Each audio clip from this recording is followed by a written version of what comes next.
We are continuing with the P block element. This is our lecture number 3.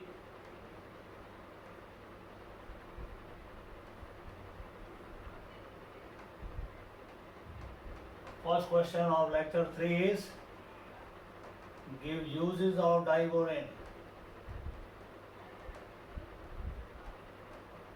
This is B2H6. So uses of Diborane, number 1, it is used as a fuel in supersonic rockets in the preparation of boron compound. Third is it is used as a reducing agent in the organic chemistry. We have number of aluminium borohydride reactions where the aldehyde ketone they have been prepared by using this compound. Then we have another question, discuss preparation and properties of borax.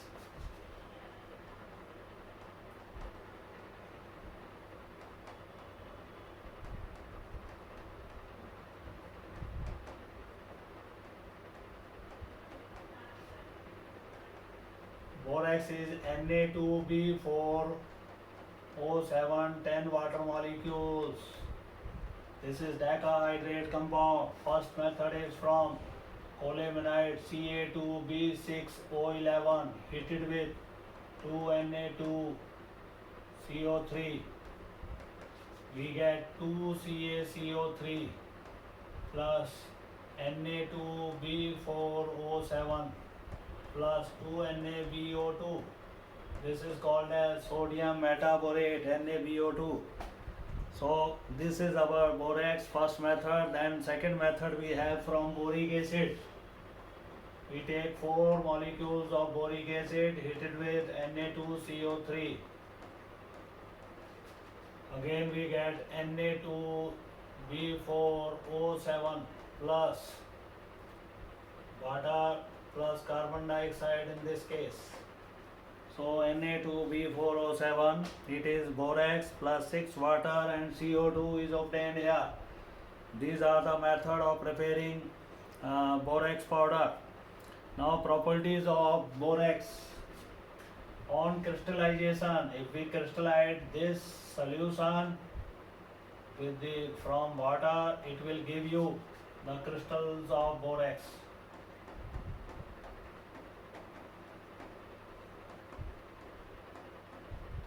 Then we have properties of borax.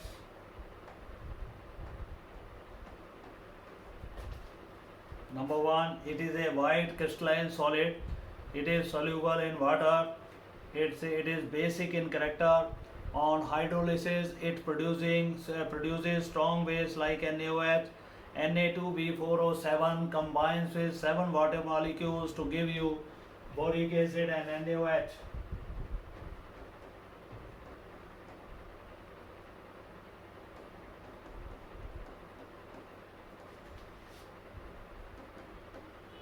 This is boric acid plus 2 NaOH is obtained. Due to strong base, this solution will be basic in nature and pH of this solution will be more than 7, will be round about 13 to 14. Then we have the action of HCl in the presence of water on borax produces boric acid. Na2B4O7 combines with 5 water and 2 HCl to give you 4H3BO3 plus 2 NaCl. So this can be used as a preparation of boric acid. When we will be doing the preparation of boric acid, this will be the one preparation which will be followed here. Similarly, it combines with sulfuric acid to give you boric acid. Na2B4O7 combines with H2SO4 in the presence of again 5 water molecules and will produce 4 boric acid molecule. Along with that, it gives sodium sulfate. So these are the chemical properties. Then action of heat. On heating, it produces action of heat. That is basis of Borax B Test. It is used for colored salt. In this case, a platinum loop is prepared and borax powder is heated on platinum wire loop, and when a glass of borax is formed in the wire at the platinum wire, and then colored salt is put on that glass and again heated, we get color in that glass. This formation of color that confirms, that helps us to identify the metal ion present in the salt. This is the basis of Borax B test. First of all, Na2B4O7 having 10 water molecules of crystallization when heated on platinum wire.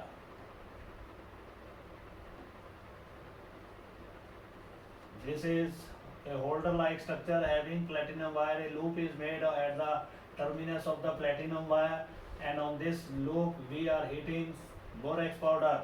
We get a glass here, and this glass, first of all, it will lose water. Later on, this borax will further heat up. It will be forming sodium metaborate. Along with that, B2O3. The B2O3 combines with colored salt. This is cobalt oxide, combines with B2O3 to give you cobalt metaborate.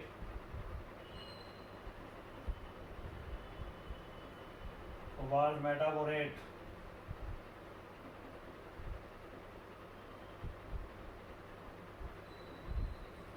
This is colored. This color helps us to identify the metal cobalt present in the salt. So this forms the basis of the Borax B test. Now give uses of borax powder. What are the uses of borax powder? Number one, it is used in the preparation of candles. It is used in the preparation of borax glass. It is used in soldering. टांका लगाने के लिए transistor radio में इसको use किया जाता है. And it is also used in the preparation of boric acid. Next question is, that is question number 3. Give preparations and uses, properties and uses of boric acid. Boric acid we know H3BO3. So first method I told you earlier. In this method we are getting boric acid. So it can be prepared from borax. Two methods are there. Third method is again giving boric acid. So these are the preparations of boric acid 3. Then after doing these preparations, we come to other methods. It can be obtained from colemanite Ca2B6O4O11. So these are the 3 methods we have already discussed here. Then we have fourth method from colemanite Ca2B6O11. It is now treated with Ca2B6O11 treated with 11 water to give you the boric acid.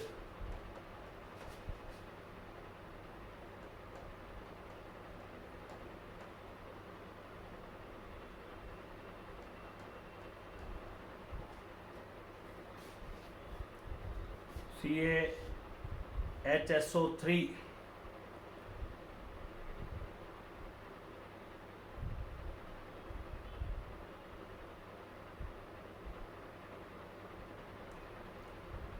So this is CaHSO3 twice. So this will not be obtained here. We get 6 molecules of boric acid will be obtained, and we get calcium hydroxide.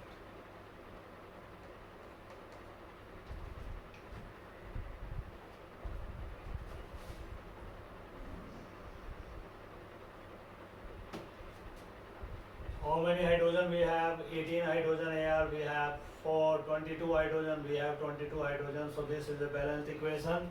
Then fifth method we can get it from BCl3 combining with 3H2O. We get H3, 2H3BO3 plus 6HCl. So this is the reaction of preparing boric acid. Then from boron nitride it can be prepared. Sixth method. Bn treated with 3 water to give you H3BO3 plus NH3 boric acid plus ammonia is obtained by this method. Then we have properties. It is a weak monobasic acid. It produces only one proton in the aqueous medium, not 3 protons. It is less soluble in cold water and more soluble in hot water. On heating, it will lose a water molecule and will give you HbO2 first of all. HbO2 will change into tetraboric acid on further heating.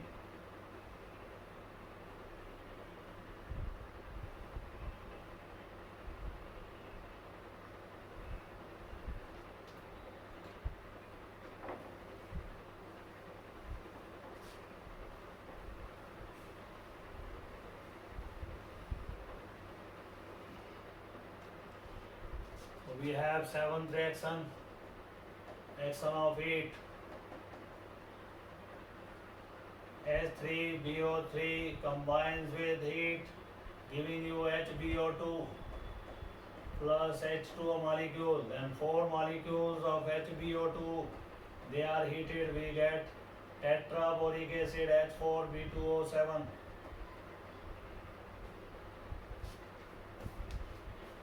For HbO2 heating, H2B4O7 plus water.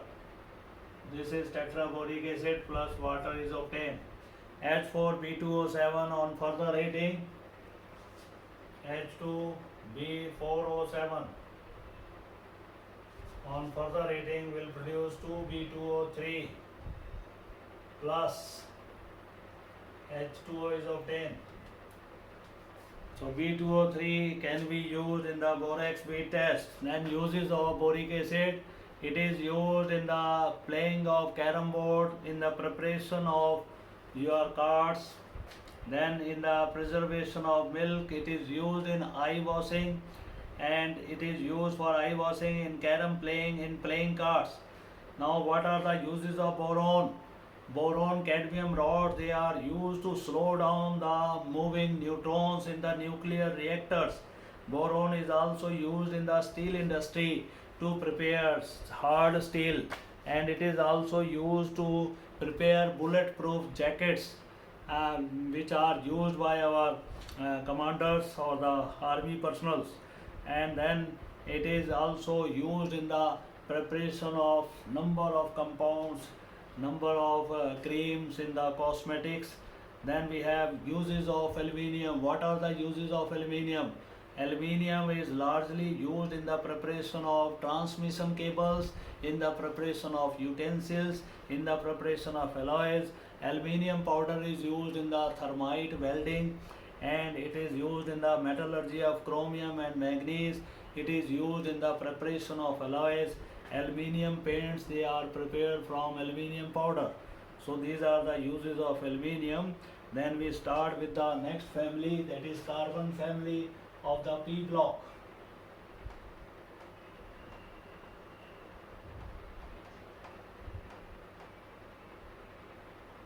This is our group number 14.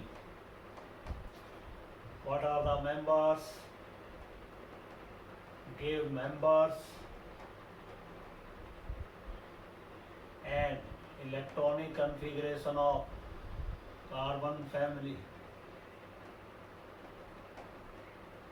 So we learn the member Kasi, GE, Sun, Pub.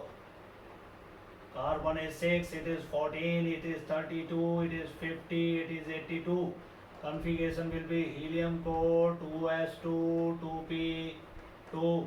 Then we have neon core 3s2, 3p2. Then we have argon core 18, 3d10, 28, 3s2, 30, 3p2, 32. Then we have krypton or 36, that is 4d10, 5s2, 5p2. Then we have next xenon 654, it will give you 4f14, 5d10, 6s2, 6p2. So general configuration is ns2, np2. This is general configuration of members of carbon family. Then we have the first question, comment upon ionic and atomic radii of carbon family members. As we know, in all the families, atomic and ionic radii that go on increasing when we move top to bottom. It is because of the increase in number of cells when we move top to bottom, but effective nuclear force is not increasing much. Then we have second question, and why ionization enthalpy decreases in the lower member. Reason is very much clear to you, because when we move top to bottom, the size increases, the shielding effect of the intervening electron increases, therefore outer electron, they are held loosely by the nucleus, so they can be eliminated easily. That's why they have low ionization energy. Then we have why ionization of energy is lead is more than 10. It is due to pure shielding effect of the 4f subcell. Ionization energy of lead becomes less than that of tin. Then we have why carbon is most electronegative member of 14th group. The reason is very much clear, because size of the carbon is very small, therefore its electronegativity will be high and shielding effect is negligible in this case. Why density of graphite is less than that of diamond? It is due to the fact that graphite acquires more volume. That's why it acquires more volume. Its mass is less. It has compact packing of the carbon atom. Its volume is decreasing, so its density increases. Why density of graphite is less than diamond? It is due to compact packing of graphite. Its volume decreases. So when volume decreases, density will definitely increase. So density of graphite, that will be less than diamond. It is due to more volume of graphite. It has hexagonal ring structures and there is a space between the different layers of the graphite, due to which its volume increases and density decreases. Then what is allotropy? So we have important question. First question was this, second was comment on atomic and ionic radii of carbon family. Top to bottom we have said it increases. Question number 3 was comment upon ionization energy, that also decreases top to bottom. When we move top to bottom, the ionization energy decreases. Then why ionization energy? First, ionization energy of lead is more than tin. The reason for this is tin is having lead is having poor shielding effect of the 4f subcell. Then why carbon is most electronegative? Due to small size.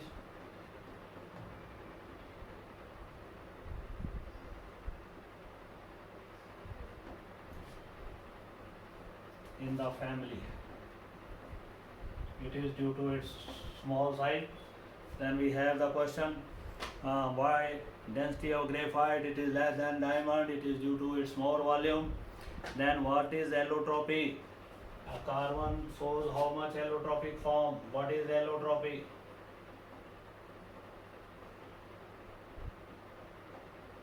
Which member shows maximum allotropy?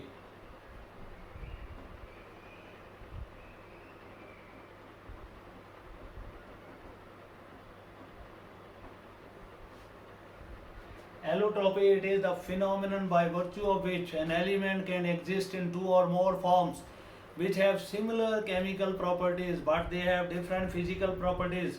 Carbon shows number of allotropic forms. They are the diamond, graphite. It has carbon has two types of allotropic form. They are crystalline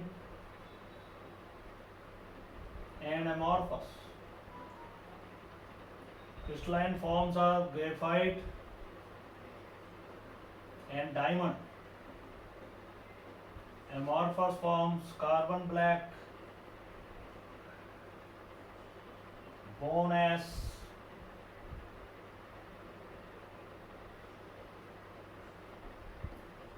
charcoal, lamp black.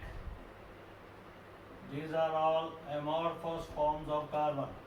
Then we have very important question, define catenation.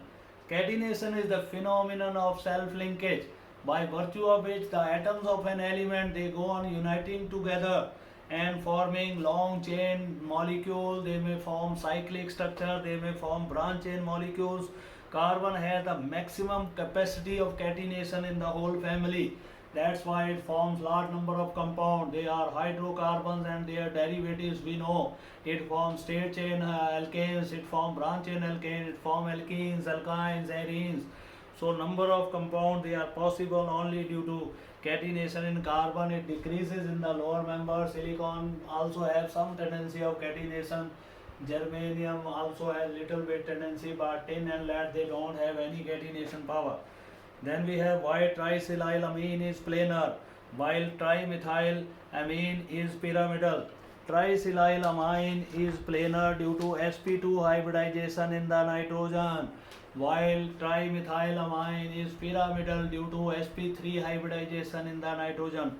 So whenever there is sp2 hybridization as in trisilylamine, therefore this molecule will be planar, while in case of trimethylamine the nitrogen is sp3 hybridized and it acquires the pyramidal structure. So what is trisilylamine? It is having a structure like this: SiS3, SiS3, this is SiS. This is having a structure of trisilylamine. Let us draw it on the clear side.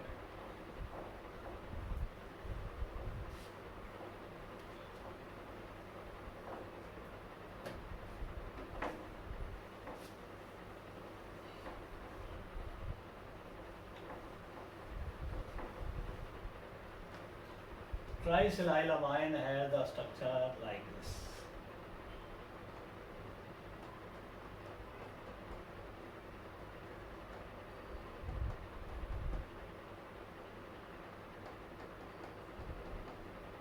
The lone pair of nitrogen that is lost in the d orbital of the silicon.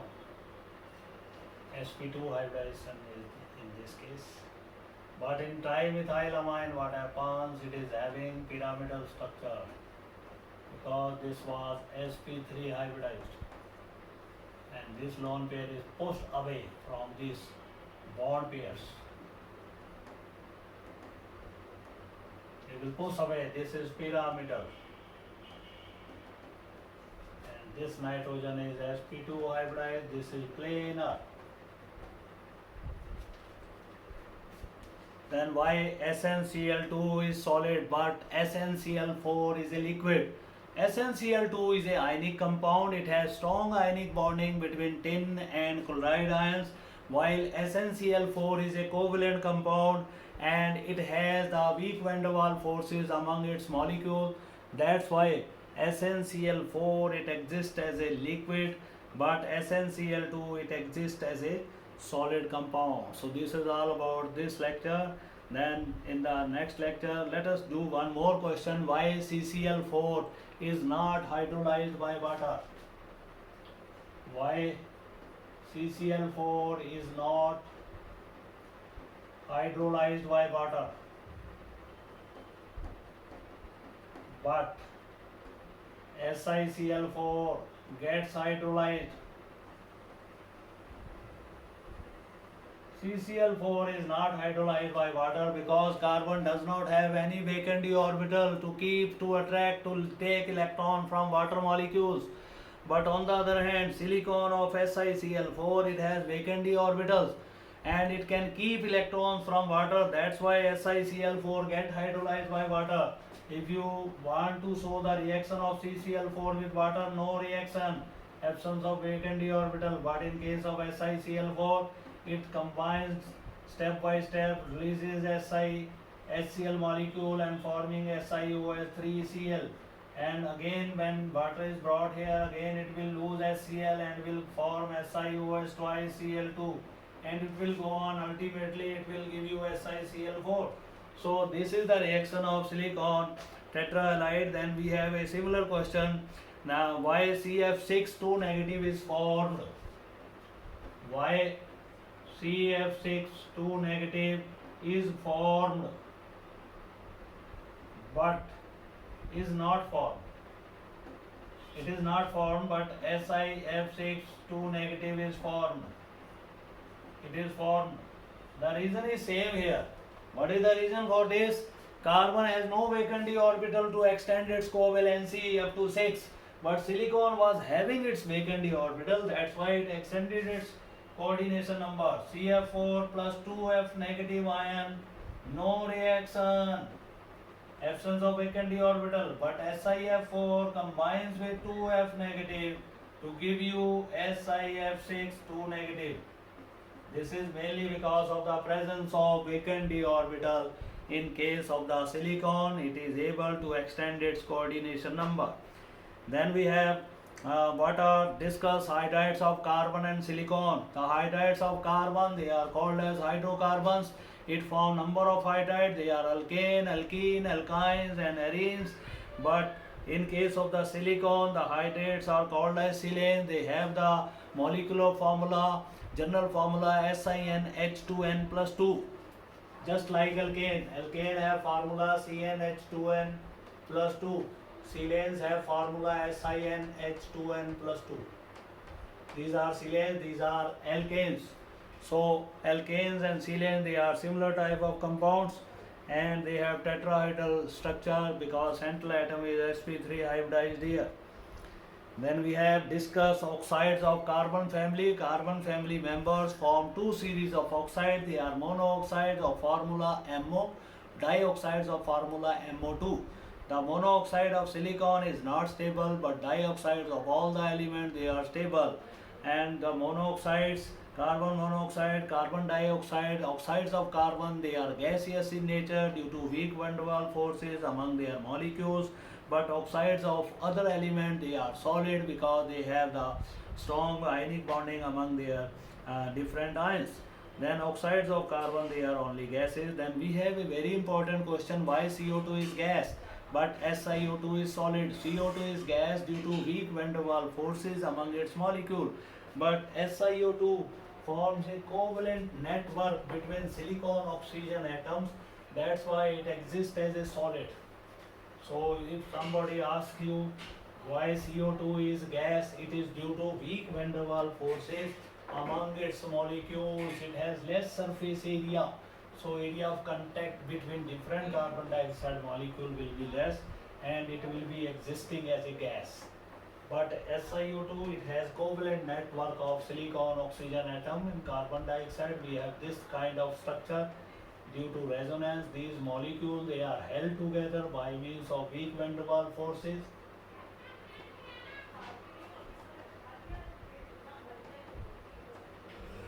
Then we have silicon dioxide.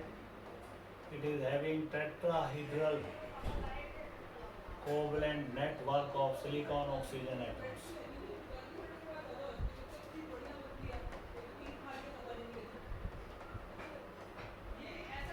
So this is existing as a solid.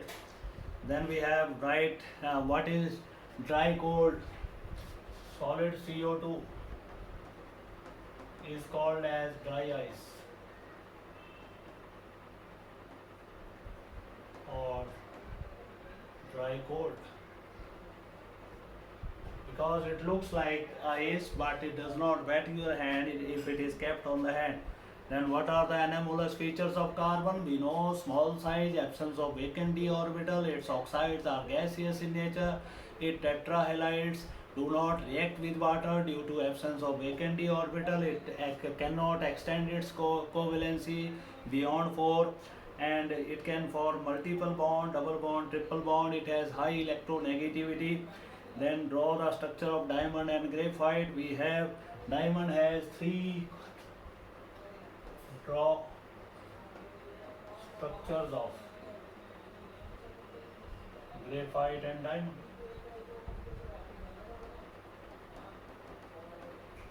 Diamond has 3-dimensional covalent network of different carbon atoms. Each carbon is forming 4 tetrahedral covalent bonds in this case. Each carbon is sp3 hybridized, bond length is 154 picometer in this case. Then graphite, It has hexagonal ring layers where each carbon is sp2 hybridized and each carbon forming a 3 covalent bond in this case.